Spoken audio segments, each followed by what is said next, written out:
Hello and an extremely warm welcome to the channel and to this latest video.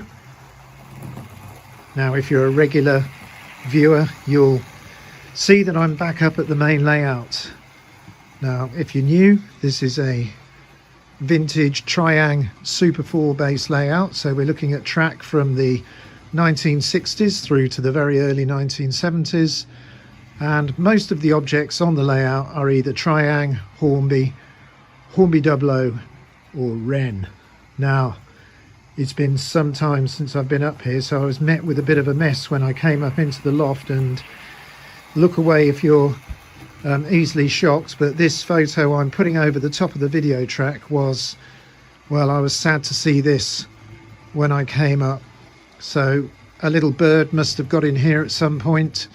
I don't know how, I can't find any holes or ways through, but it really did a little bit of damage to the layout. Now I've tidied up the area that was affected in that photo. You can see I've been using some product just to clean the baseboard a bit, and this, you know, there's two sets of points here on the upward and downward main lines, and I had to take them out and give them a clean. But things are now looking a bit tidier. I've had a good go around with the vacuum cleaner, and I've even cleaned a few of the station buildings and the blue turntable. So we'll go and have a look at that. But this little Ginty,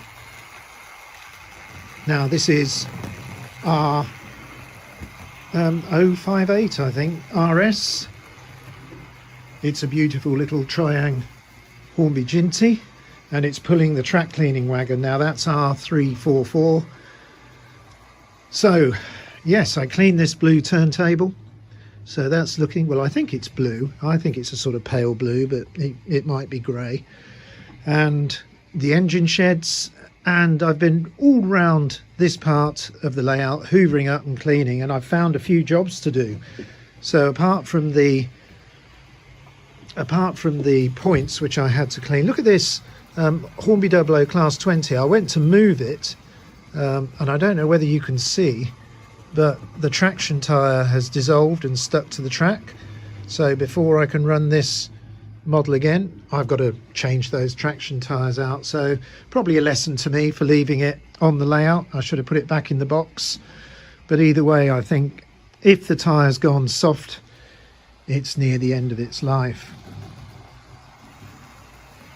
So what am I going to do first? Well, I think I'm going to get this, we've seen it before, I'm still running it in. It's the Hornby R048 London Transport Pannier. It's got a homemade brush in it, something I've done in a video or two ago, so you can take a look at that if you're interested. But I'm going to get that on the main layout. So I'm going to open points C, which are over here, set those now to straight, and I'm going to try and drive this little Ginty into the outer of the double track loop, just so I can get it out of the way. It's done its job. I did run it down the other side of the layout earlier. So point C now back to curve. So I'm just going to reach over and see if I can put this pannier on the upward main line. I've just brought it up into the workshop from my house, and I'm looking forward. It's the first time I've run it on the main line since the replacement brush went in, so let's see how it performs. Just get a bit of power on. Yeah, smooth. So let's just let this go round. That's quiet, isn't it? Quieter than the Ginty. Oh, I must say it's really good to get a few minutes up on the main layout, start looking at things again. So while that's going round, I've given these station buildings here a bit of a clean, not a massive clean, but just clean the roofs, and been over these platforms and just hoovered up all the little bits of debris that had fallen on from the roof. And I've given this side of the layout a really good clean, so I'm quite happy with it.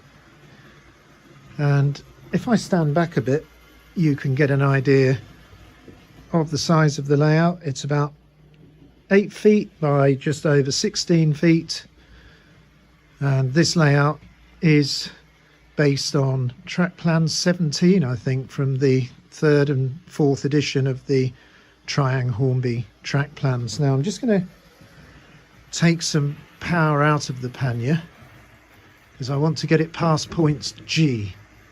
So I'm trying to hold the camera as steady as I can. So points G are just here. So let's just slow right down. Okay. So what I'm going to do now is I'm just going to set them to curve and reverse in the little pannier because I've got my gunpowder train in here. I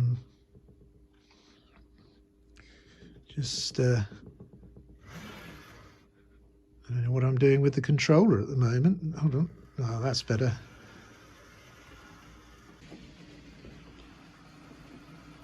Been away too long. Right, hopefully that's a good coupling. Made some noises. So let's try and move out. Ooh, a little bit of a brisk takeaway there. I think I need to give this track a bit of a proper clean. So let's put points G. Yeah, I think we're getting a bit of bad continuity, but it's been a long time since I cleaned this track. So before the next set of running on the main layout, I'll go around it with a methylated spirits impregnated cloth and just clean it up. Now, this isn't standard Super 4 track. It is nickel plated by myself. That might be why it looks so shiny. Something I did during the first lockdown to revitalise this track, and it's been a great success. We're looking at 3 years now, so not too bad. Right, so while it goes around, let's just look at the meter, which in real life doesn't flash like this. It's something to do with the frame rate on the camera, but 0.31 of an amp. So that's not too bad for this old 1970s model, considering it's hauling a few wagons.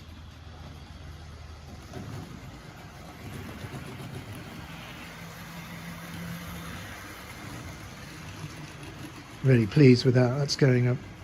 That's just going around quite nicely, and hopefully that brush is bedding in. So after a few more hours running, I'm going to take that motor, well, take the brushes out and show you how it looks. Now we'll have something on the downward line now, so let's just look along here. We've got some older Triang wagons with a few wheels in. I think that's a Wren Babycham wagon. I could do with a drop of that. Sounds good. Then some newer Hornby wagons with a load or two in, and then some more Wren wagons. And right at the front of this, well, look at that, we've got a Class 31. Now that is my heavily modified Class 31. I'll talk about that in a minute, because I'm just going to try and bring it out on to the main line. Now I've just opened points B, set them to straight, and I hope I can drive it out. Yeah, and it's just easing out there with that long freight train. So let's just keep that moving, and I'll put these points to straight, no, curved, because that's for mainline running. And we'll watch it go around. Now this has not been used for a little while. This was another thing left on the layout. Now luckily it didn't suffer any bird strikes.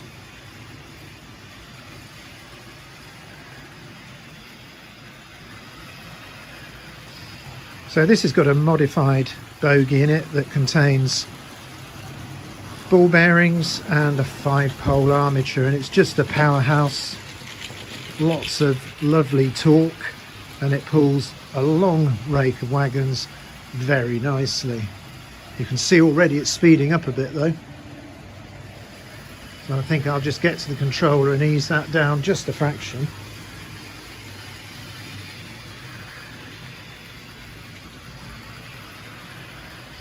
Okay, well, we're going to come back and look at these again in a minute.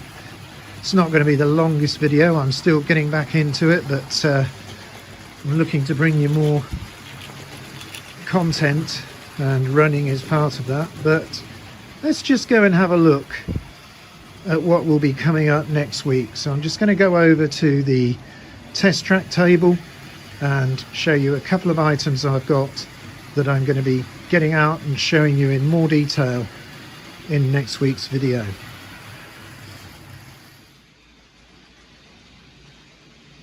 Okay, well, I can still hear the models going around at the back quite nicely, and we are going to just finish off the video looking at them again. But I just wanted to show you this. Now, it's an Triang Railways RS29. We've not seen this on my channel before. It's from the collection. It's quite old, but I haven't got it out to use. Now, the reason I've decided to get it out now is because, look, I managed to pick up a few coaches over the summer, and it started off with this really nice buffet car, and that's R628, which I got from a sort of second-hand emporium at Weedon, which is near where I live. And then other places I picked up a corridor coach and a brake, and I'm pretty sure there's 2 more coaches in this set. Now, I think it was perhaps known at one point as the Holiday Express set as well, but I still think it kept the number RS29. I don't know whether it ever got a really cool packaging with Holiday Express on it or not, but we're going to be taking a look at this next week, recommissioning the loco, because it must be decades since it's been out of the box. Tried around this test track, and then eventually get it on the main layout. So that's what we're going to be doing next week, and I'm really looking forward to that. But to finish off today's short video, I think we'll get back to the main layout and just see the 2 locos running around the main lines again.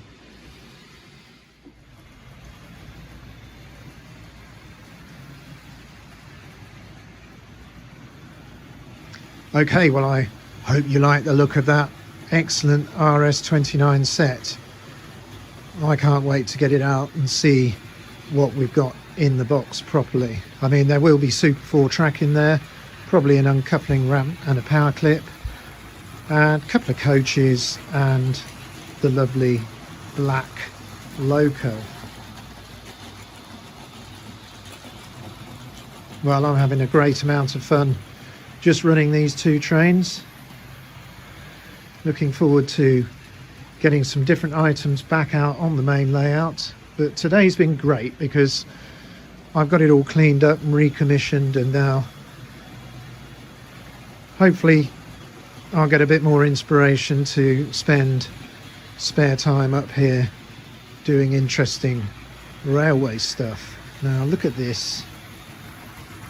These old models, they've still got a lot going for them. The amount of fun and enjoyment you can get from running these is immense. And look at this, not going too fast, is it? It's quite nice scale running from the lovely London Transport Pannier. In fact, I think I'm going to just put a bit more power in that now. I think it's fallen behind on its timetable. This one hasn't though. I think it just gets faster and faster, really, the Class 31. Okay, well, I'm going to leave you with these 2 for a minute or 2 more. So until next week, when we take a look at that lovely Triang train set and the extra rolling stock that I've picked up over the summer, I'm going to say goodbye.